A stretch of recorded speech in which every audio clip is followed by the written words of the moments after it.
আসসালামু আলাইকুম, সবাই কেমন আছেন? আবারও আমার বড় আপা আমার ভাগ্নি তারা হচ্ছে ঢাকা থেকে গ্রামের বাড়িতে আইছে। আমার ভাগ্নি কিন্তু পাকন পিঠা অনেক পছন্দ করে। তো এর আগে তো আমার ভাগ্নিকে মুগ পাকন পিঠা বানিয়ে খাওয়াইছি। তো আজকে আমার ভাগ্নিকে খাওয়াবো নারকেলের পাকন পিঠা। আর আজকে নারকেলের পাকন পিঠা আমি কিভাবে বানাবো সেটা পুরোটা আপনাদের সাথে শেয়ার করব। তো প্রথমে আমি হচ্ছে নারকেল নিয়ে নিচ্ছি এক বাটি। তো নারকেলটা দিয়ে পরে হচ্ছে আমি পরিমাণ মতো পানি দিয়ে দিচ্ছি। পানিটা দেওয়ার পর নারকেল আর পানিটা একসাথে দিয়ে নাড়াটা কিছুক্ষণ পর বলক আইছে। বলক আসার পর এখন আমি দিয়ে দিতেছি হচ্ছে পরিমাণ মতো ময়দা। তো প্রথম আমি 1 কাপ ময়দা দিয়ে দিছি, পরে হচ্ছে আরেক কাপ ময়দা দিয়ে দিছি। একটু নাড়াটা যদি পরে লাগে পরে আরেকটু ময়দা দিয়ে দিব। দিয়ে নাড়াটা পরে হচ্ছে আমি কাইটা রেডি করে নিব। তো দেখেন আমি হচ্ছে নাড়া নিয়ে আবারও আমি 1 কাপের মতো ময়দা দিয়ে দিছি। তো আমি পরিমাণ মতো ময়দাগুলা দিয়ে এখন হচ্ছে ভালো মতো নাড়াটা কাইটা রেডি করে নেব। কিছুক্ষণ পর নাড়া দেখেন ভালো মতো আমি হচ্ছে কাইটা করে নিছি। একটু ঠান্ডা হলে পরে হচ্ছে মইথা নিব ভালো মতো। কাইটা একটু ঠান্ডা হইতে হইতে আমি হচ্ছে এদিক দিয়ে শিরাটা করে নিই।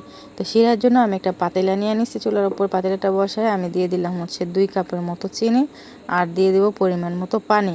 তো যতটুকু পানি লাগবে ঠিক পরিমাণ মতো পানিটা দিয়ে এরপর দিয়ে দিলাম দারুচিনি, এলাচ আর দিয়ে দিলাম একটা তেজপাতা মাঝখান দিয়ে ছিঁড়া দিয়ে এখন হচ্ছে নাড়াটেরা আমি শিরাটা হচ্ছে করে নিব। এই তো এভাবে করে কিছুক্ষণ নাড়াটেরা আমি হচ্ছে ভালো মতো শিরাটা ফুটায় হচ্ছে করে নিলাম।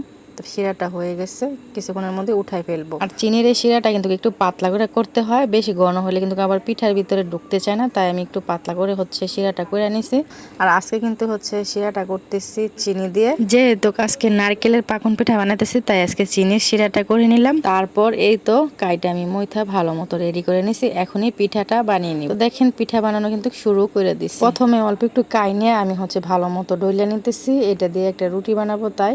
তো দেখেন প্রথমে আমি একটা হচ্ছে মোটা সাইজের রুটি বানিয়ে নিব আর এই রুটিটা দিয়ে পাকন পিঠাগুলা বানিয়ে নিব।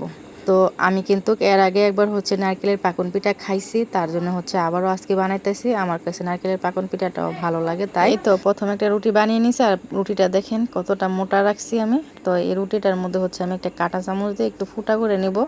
তো এভাবে ফুটা করে নিলে কিন্তু ভালো হয়, চিনি শিরাটা পিঠাটার ভিতরে ভালো মতো ঢুকে। তো দেখেন আমার হচ্ছে একটা কাটার আছে, তো আমি হচ্ছে সেই কাটারটা দিয়ে সুন্দরভাবে আমি হচ্ছে পিঠাগুলো কাইটে নিতেছি।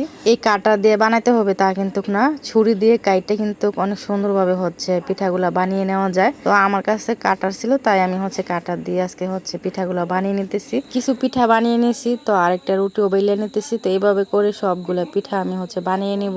এই পিঠাগুলা বানানো কতটা সহজ সেটা দেখে হয়তো আপনারা বুঝতে পারছেন। তো সবগুলা পিঠা বানানো শেষ করে ভাজতে চলে আসলাম। তো চুলার উপরে প্রথমে একটা প্যান বসায় দিছি, তো তার মধ্যে হচ্ছে তেল ঢাইলা দিতেছি। তেলটা গরম হলে পরে হচ্ছে পিঠাগুলা দিয়ে দিব। তো তেলটা একটু গরম হয়ে গেছে, লামিয়া হচ্ছে পিঠাগুলা তেলের মধ্যে দিয়ে দিতেছে। আর তেলটা কিন্তু বেশি গরম করি নাই, একটু গরম হয়েছে তারপরে হচ্ছে পিঠাগুলা দিয়ে দিতেছে। আর বেশি গরম করে তেলের মধ্যে পিঠা দিলে কিন্তু পিঠার উপরের সাইডটা একদম পুড়ে যাবে, ভালো মতো পিঠাটা ভাজা হবে না। তো দেখেন উল্টায় পাল্টায় লামিয়া হচ্ছে পিঠাগুলো ভাইজা নিতেছে। পাকন পিঠা কিন্তু ডিজাইনের শেষ নাই, যেভাবে খুশি সেভাবে ডিজাইন করে হচ্ছে বানিয়ে নেওয়া যায়। মাশাআল্লাহ আমার এই পিঠাগুলা কিন্তু দেখতে অনেক ভালো হয়েছে আর দেখতে অনেক সুন্দর লাগতেছে। একদম মনে হইতেছিল যে আকাশের তারাগুলা হচ্ছে তেলের মধ্যে ভাসতেছে। তো যাই হোক দেখেন এই পিঠাগুলা কিন্তু ভাজা হয়ে গেছে, এখন হচ্ছে উঠায় শিরাতে দিয়ে দিতেছে। তো সাথে সাথে গরম গরম পিঠাটা উঠায় কিন্তু শিরার মধ্যে দিয়ে দিতে হবে, তাহলে হচ্ছে ভালো মতো পিঠার ভিতরে শিরাটা ঢুকবে। এই পিঠাটা কিন্তু বেশিক্ষণ শিরার মধ্যে রাখবো না, পরে যখন হচ্ছে আবার পিঠা ভাইজা দিয়ে দিব তার আগ মুহূর্তে হচ্ছে পিঠাগুলা শিরা থেকে উঠাই নিব। আর শিরার মধ্যে বেশিক্ষণ এই পিঠাটা রাখলে কিন্তু একদম নরম হয়ে যাবে, তাই হচ্ছে বেশিক্ষণ রাখা যাবে না। এই তো দেখেন পিঠাগুলো আবারও তেলের মধ্যে দিয়ে দিল। তো নাড়াটেরে ভালো মতো দেখেন আবারও ভাইজা নিয়েছি পিঠাটা। তো পিঠাগুলো যেহেতু ভাজা হয়ে গেছে তাই হচ্ছে উঠাইয়া শিরার মধ্যে দিয়ে দিতেছে সবগুলা পিঠা। এইভাবে করে সবগুলা পিঠা ভাইজা শিরাতে দিয়ে নিব। তো দেখেন সবগুলা পিঠা কিন্তু আমাদের একদমই রেডি। তো এর আগে কিন্তু আমরা 1 প্লেট সবাই হচ্ছে গরম গরম খাইয়ে ফেলছি। তো এখন হচ্ছে আবারও নিয়ে নিয়েছি একটা প্লেটে করে। আর গরম গরম খাইতে বেশি মজা লাগতেছিল, উপরটা মচমচা আর ভিতরটা হচ্ছে নরম, অনেক মজা লাগতেছিল। তাই আমরা সবাই মিলে 1 প্লেট প্রথমে খাইয়ে নিছি। আপনাদের সবাইকে দেখানোর জন্য এই তো আরেকটা প্লেটে হচ্ছে নিয়ে নিছি পিঠাটা ভাঙে আপনাদেরকে দেখাইতেছি পিঠাটার ভিতরে কতটা রসালো হয়েছে। আজকে এ পর্যন্তই। তো আমার পিঠা বানানোটা কেমন লাগছে আপনাদের কাছে অবশ্যই কমেন্ট করে জানাবেন। তো সবাই ভালো থাকবেন, বিদায় নিয়ে নিলাম, আল্লাহ হাফেজ।